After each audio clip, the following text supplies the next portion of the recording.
guys, welcome to yet another edition of Jewish Times Live. It's a fresh Tuesday, and the escalation in the Middle East is still going on. The war in Gaza and the shadow of Iran and Israel, and an invisible hand of America and its counterparts, Britain and France. So today we coming live to dig deeper and give you how the escalation might be costly to each and every one. Remember, Netanyahu, after the first attack on Israel, he came out and said their first mission was to deter Iran from making progress in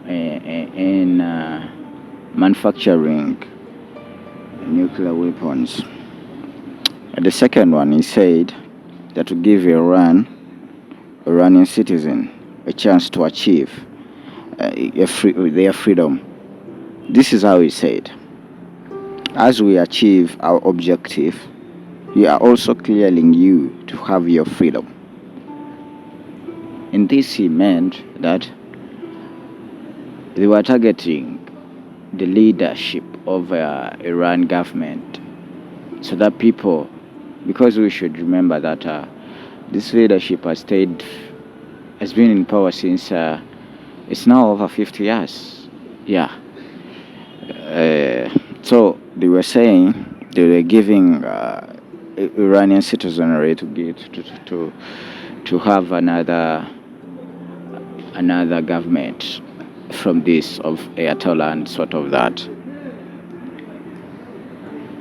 We should remember in the first operation, it aimed at 6 nuclear plants. Generals more than 10 were killed, and this included Muhammad Bagheri, the chief military officer, and is the top command of the Iranian military actually. And we saw his deputy Goramadi and the Islamic Corps leader Major Salami was also killed. There was also the assassination, I would say the slaying of Amir Ali Ajizadi. He was the command of the air defense forces of Iran.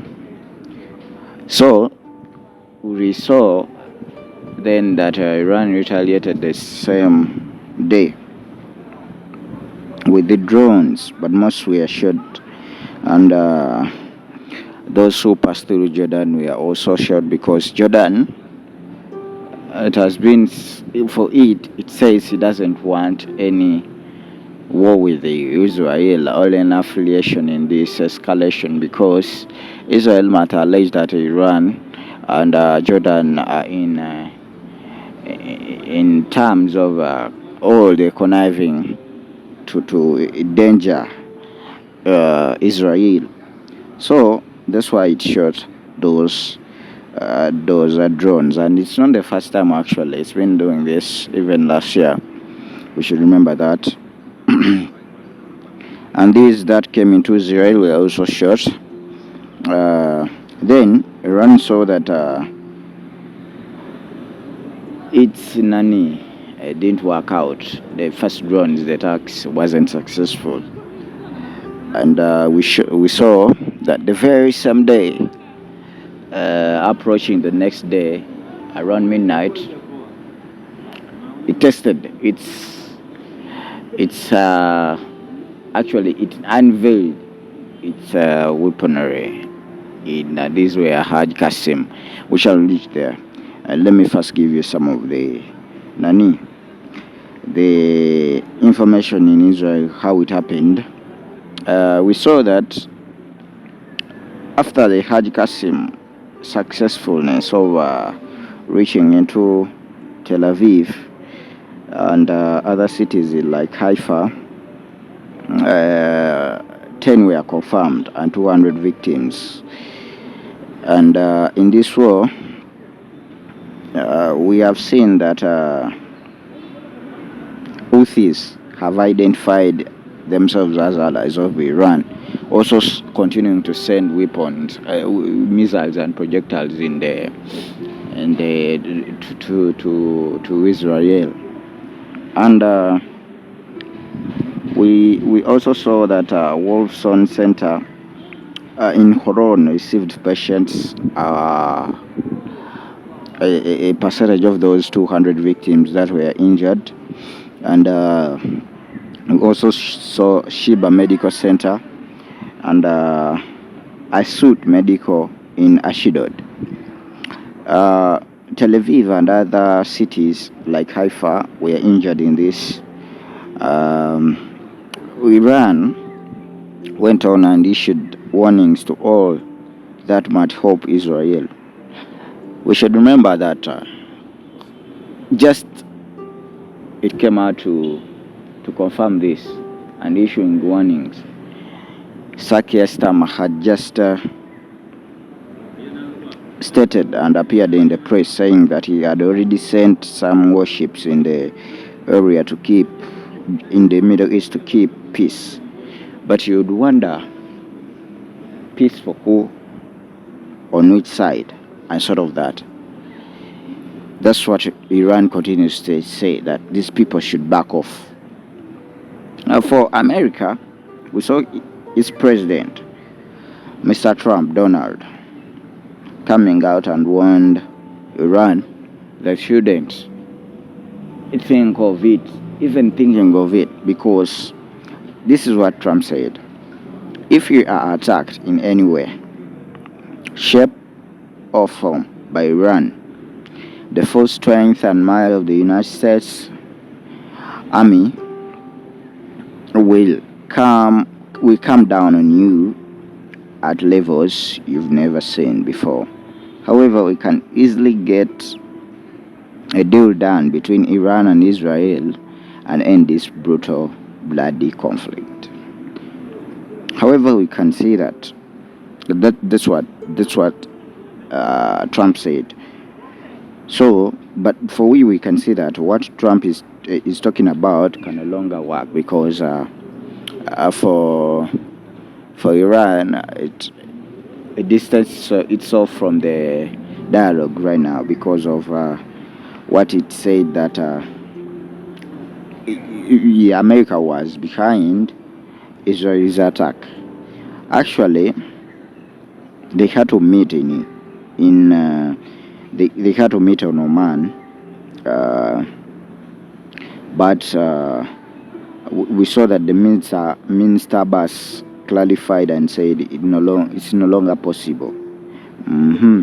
Let's go on, and we saw this would have been the sixth time of the dialogue, because they've been meeting to talk about this issue of the Iran and sort of that. You remember Iran has been under watch, UN watchdog, for some time, so that it can't, its nuclear nanny should be kept in the know its progress, so that it doesn't produce any weaponry pertaining the nuclear weapons.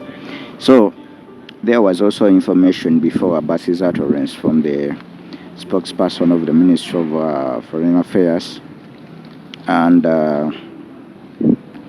he said this was Ismail Bagay. He said, let me quote Ismail Bagay. He's a spokesperson of the Ministry of Foreign Affairs of Iran. He said, the other side acted in a way that makes dialogue meaningless. You cannot claim to negotiate at the same time divide work by allowing the Zionist, he called it the Zionist regime, to attack Iran. That was Ismail Bakay's words. But we should also remember America distanced itself from giving a hand to Israel. Though they had information, they said they had information about the attacks. We should also remember that Trump gave Iran 60 days to make a deal. 2 months actually go. All the situation might escalate to what we are seeing right now. The 60 days elapsed at Thursday. We knew all of us knew that, and the attack actually happened on day 61. That is Friday. That's when Israel attacked. Iran, and on Friday Trump was on CNN actually when asked about this issue. He answered, I'm quoting Trump. I don't know if you remember, but I gave them a 60-day warning, and today is 60, and today is day 61. This clearly shows that America was behind this. That's why Iran is continuing to tell America and France and Britain to back off, because it also has the capacity to do pertaining the bases in the Middle East. And now, when Iran's first drones failed to do harm, let's go back to when Iran retaliated. Remember, Iran made its attempt also to prove that it had some power. Its first attempt, drones failed to do harm to Israel, and it went on and unveiled its weaponry dubbed Haj Qasim ballistic missile. These are high-tech ballistic missiles which can pass through even the THAAD. THAAD is called the Terminal High Altitude Air Defense System, which is the brand new from America. And we should remember also that Israel has different defense systems, which include David Sling and Arrow 2 and Arrow 3 system. And this latest is started from America, the Terminal High Altitude Area Defense System. Iron Dome was manufactured in 2007, tested in 2008 and to 2009. In 2011, it went operation, and it kept on being elevated on per se technology, and started using it in wars pertaining the Hamas and sort of that, because it focuses more on short range and projectiles. We have seen it being used more in Hamas wars. It can detect actual projectiles within 70 kilometers, and it sends a message to counter the missiles that are in that direction. Let's go on and see David Sling. It's a work of partnership. America's a company and Israel.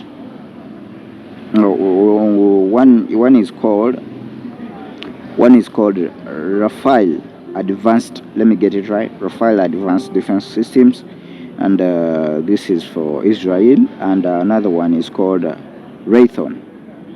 It can actually detect projectile within 186 kilometers. There's also Arrow 2 and Arrow 3, all made by America. Both of these systems, they can detect the surrounding of about 56 kilometers. The last one is what we're talking about. It's called THAAD. Joe Biden ordered its placement into Israel after Iran's attack on Israel last year, retaliating to its attack, which Israel performed upon it. It can detect actually the surrounding over 200 kilometers.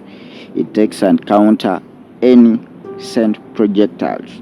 So the recent Qasim ballistic missiles swiftly made it through all these systems and caused damage with different cities around Israel, though not all made it through the systems, but it's clearly visible that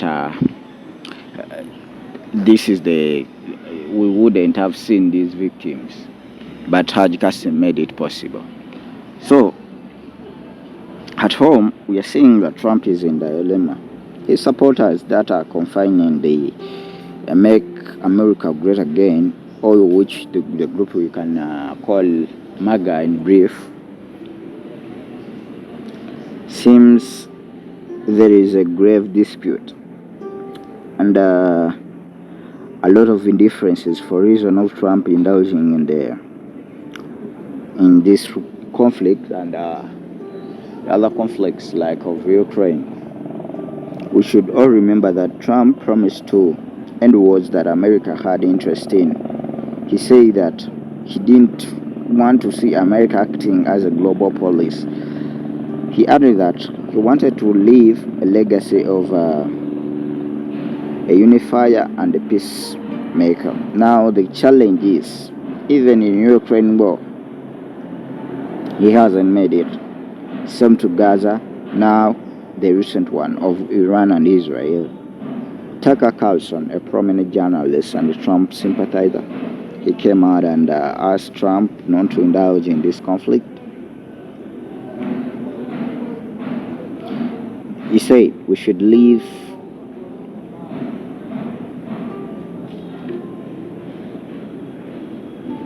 yes, we're still going on.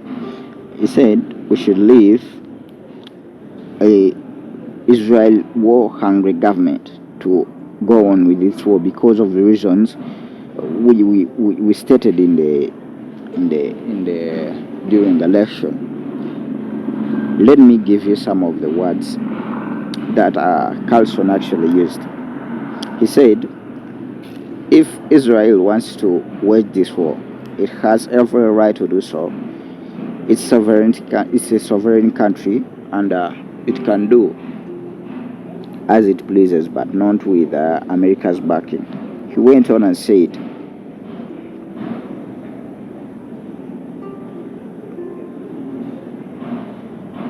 a war with Iran could fuel the next generation of terrorism, or lead to killing of the thousands of Americans in the name of foreign agenda.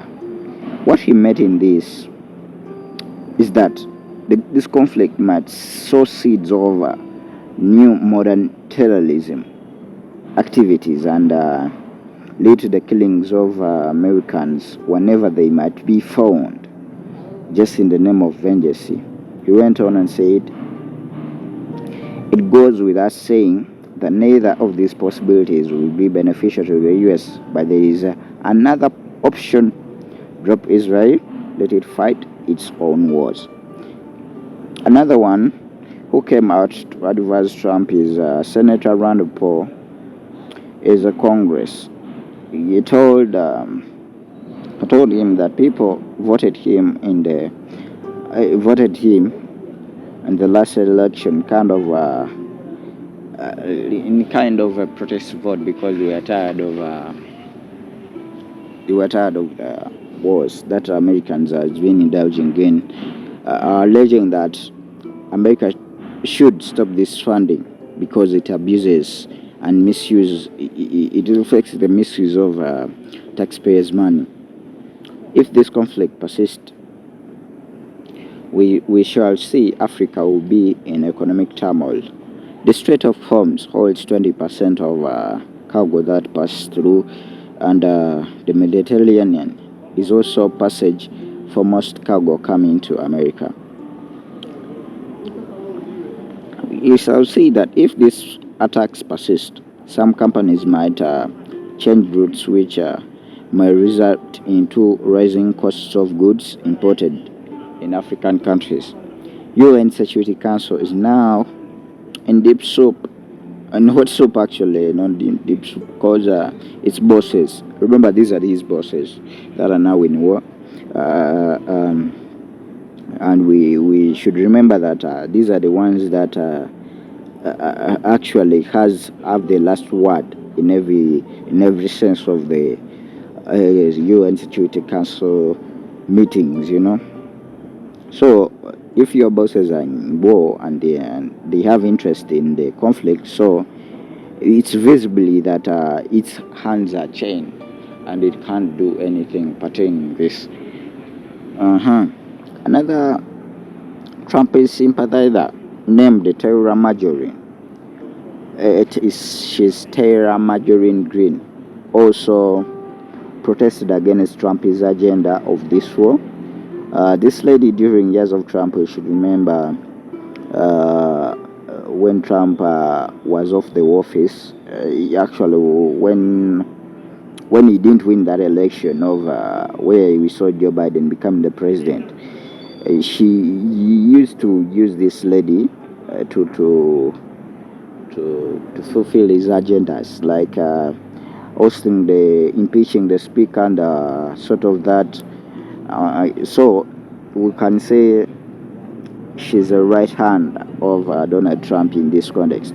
So she went on X. She posted. This is what he posted. I'm praying for peace.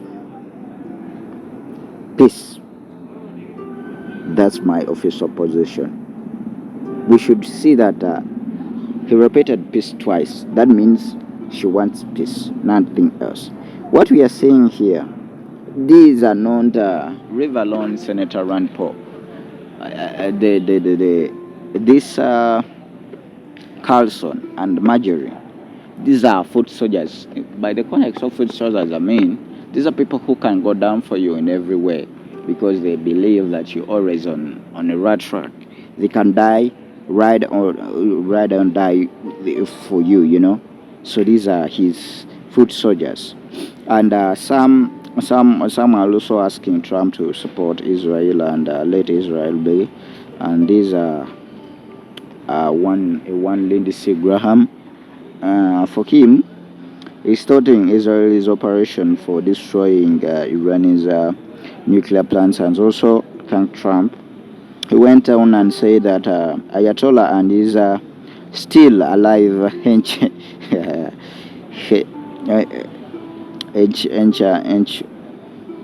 makers must make a deal.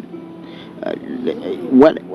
Yeah, it seems like a kind of because when you say that Ayatollah he's still alive, so you are saying that actually you are impressed by the killings of the other commanders in that context. So he went on and say, if they fail, America should come and help Israel to find a way to finish this job, because it's the biggest and the greatest on the planet. But as I started on this show, I told you it's not about being the first. It takes a lot, because we as human, we are led by imperfection in every context. People are asking if you could see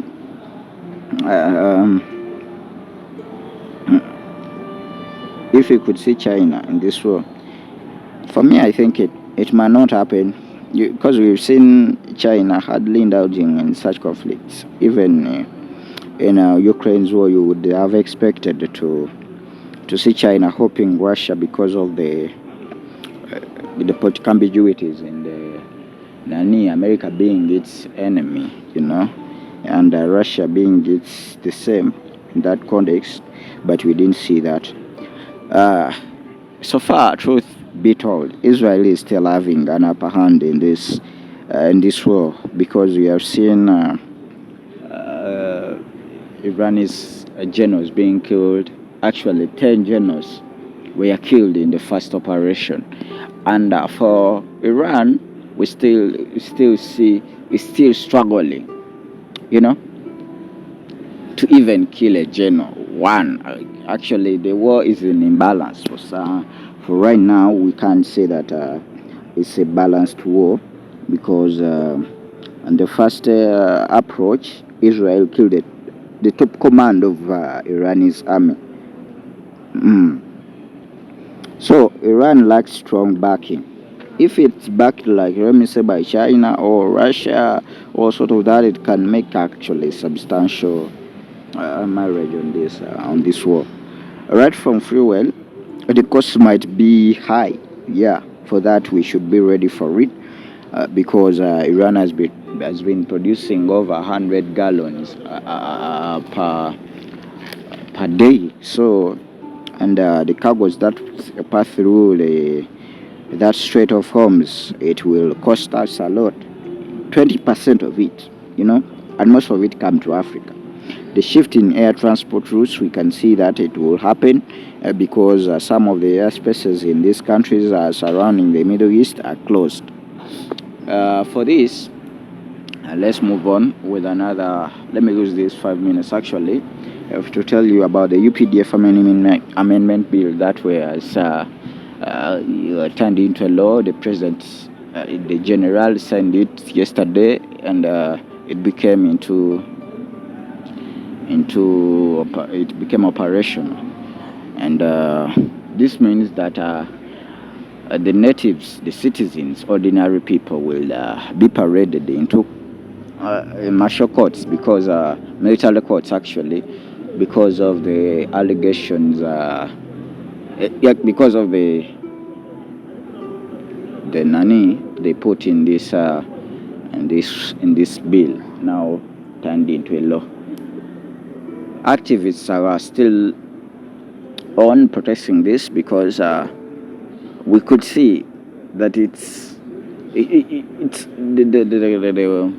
the bill is totally political, and it's targeting those opposing Museveni's government and his coffers, So let's pray that by the 2026 elections, things might change. For such rules can't be tolerated in a country like Uganda. Though we have a problem that most of the politicians that are alleged to be on opposition, they are just in place of looking for attention and deterring people. Whenever people want to rise to fight for their rights, they deter them. They still, and then they say that we shall not bow down. When people, you should actually come out and say, people, let's go for this, and be on the front line. I'm not trying to give advice on how they should handle their political and I don't know their agendas, but they always alleging that they are here for the people. They represent the people. So I don't know where that. So moving on, we saw that Lagat also stepped down, but he didn't resign, and people are saying he should resign. We are waiting to see what will transpire. In this context, we think that we also saw Ruto bring out a program that will help people over 100 jobs, 100,000 jobs to stabilize the small entrepreneurship program. But we should remember that if this is to work, it shouldn't politicize the technocrat side, because this is where everything happens. This is where the magic happens.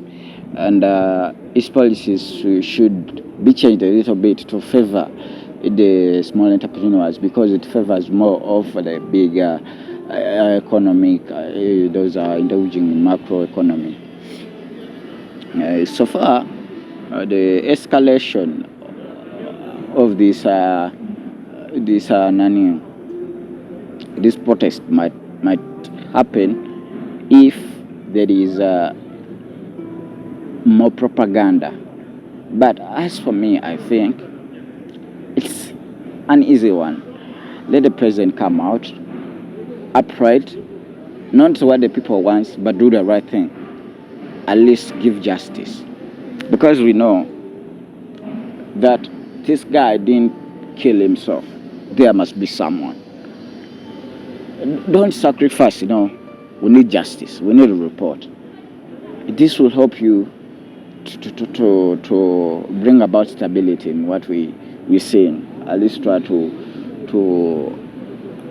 act with some honesty and transparency on this issue. For this, we can we can have a conversation about a kind of democracy, because right now we're saying that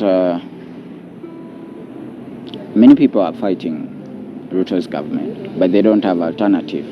If they had, that would have been better. They don't have. They only want a seat, you know. Like, we want to do this. The president has done this, but they are not bringing alternatives. That's the problem with Africa. They're doing political correctness every time, and this is a bad thing. So moving on,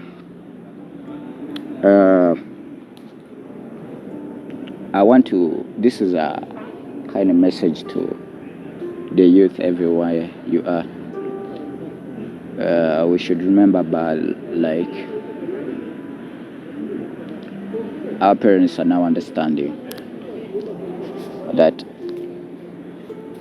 it's like more walking to the moon for a youth right now to acquire or get a job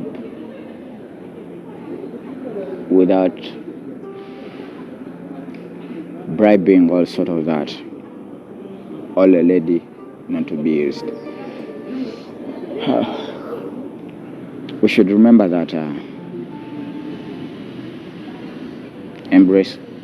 we should embrace this opportunity of our parents for understanding our problems, that it's hard right now, the life is hard, it's not like it used to be, that the policies of our governments don't favor us in a way that it should be, because we're the future. And actually, if by any chance any government will be working in favor of the people, it would be focusing on the youth. Many youth have gone to school, have graduated, and even those who have not graduated have gone to vocation, but still, even if they get the jobs, the pay is still little. So what I'm saying, let's be humble, not humbled, but still be confident about our lives. Try to do the right thing.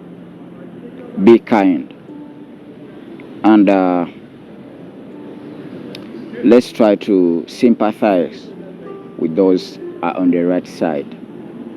You see, be transparent in every context, because we should build a future.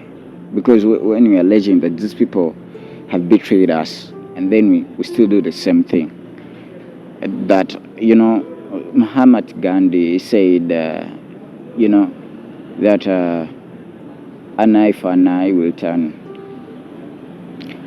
We might all go blind, because if you remove my eye and I remove yours, then what's the essence of that? If it's a protest, let's come out, show our dissatisfaction in a way that doesn't, you know, leading us back to where we came from.